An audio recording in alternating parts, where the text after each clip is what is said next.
হতাশা থেকে মুক্তির উপায় খুঁজতে গিয়ে কত কিছুই তো ট্রাই করেছেন।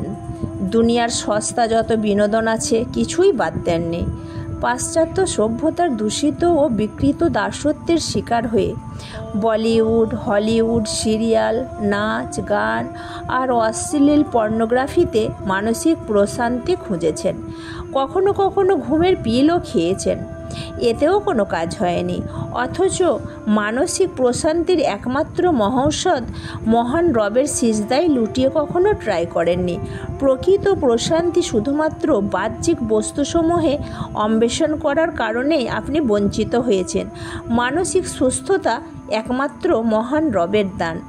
হতাশা নামক রোগসহ আপনার জীবনে যত সমস্যা আছে তার থেকে মুক্তির জন্য কুরআন যে সমাধান দিয়েছে আপনি কখনোই তা খুঁজে দেখেননি।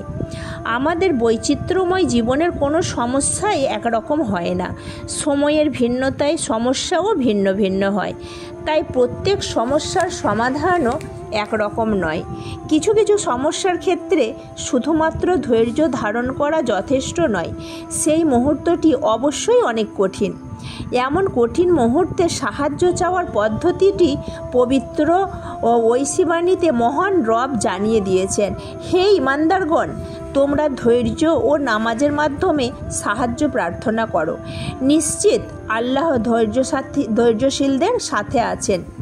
এ আয়াতে মহান রব আপনাকে সুসংবাদ দিয়েছেন, আপনি যদি দ্রুত সাহায্য পেতে চান, হতাশা থেকে মুক্তি পেতে চান, তাহলে আপনাকে অবশ্যই ধৈর্যের সাথে সালাত আদায় করতে হবে।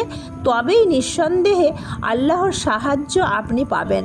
আর একটি আনন্দের বিষয় দেখুন, দ্রুত সাহায্য পাওয়ার সুযোগ শুধুমাত্র ঈমানদারদের জন্যই নির্ধারিত করা হয়েছে।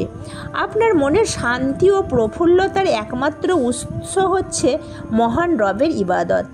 আর ইবাদত বন্দেগীর মাঝে সবচেয়ে বেশি কার্যকর হলো সালাত এবং দোয়া। সালাত পড়ে আল্লাহর কাছে দোয়া করে আপনি খুব সহজেই নিজের ভিতরটাকে প্রশান্তিতে ভরে তুলতে পারেন। হতাশা থেকে মুক্তির জন্য বন্ধু বান্ধব, আত্মীয় স্বজন সবার দুয়ারে দুয়ারে গিয়েছিল, কেউ কোনো সমাধান দিতে পারেনি। সংবেদনশীল কাউকেই পাননি। অথচ সবচেয়ে বড় সংবেদনশীল আল্লাহর কথা আপনি বেমালুম ভুলে গেলেন, যিনি সর্বদা আপনাকে পর্যবেক্ষণ করছেন এবং আপনার নিজের চেয়েও আপনার সম্পর্কে অধিক জানেন। সুতরাং কেন আপনার হতাশার কথাগুলো তার কাছে না বলে অন্যের কাছে বলছেন? পবিত্র ঐশীবাণীতে মহান রব বলেছেন, আমি মানুষকে সৃষ্টি করেছি বলেই মানুষের মন সম্পর্কে জানি এবং তার গ্রীবাস্থিত ধমনী থেকেও অধিক নিকটবর্তী। মহান রব সম্পর্কে আপনার সঠিক ধারণা নেই, এই জন্য আপনি হতাশ হয়ে পড়েছেন।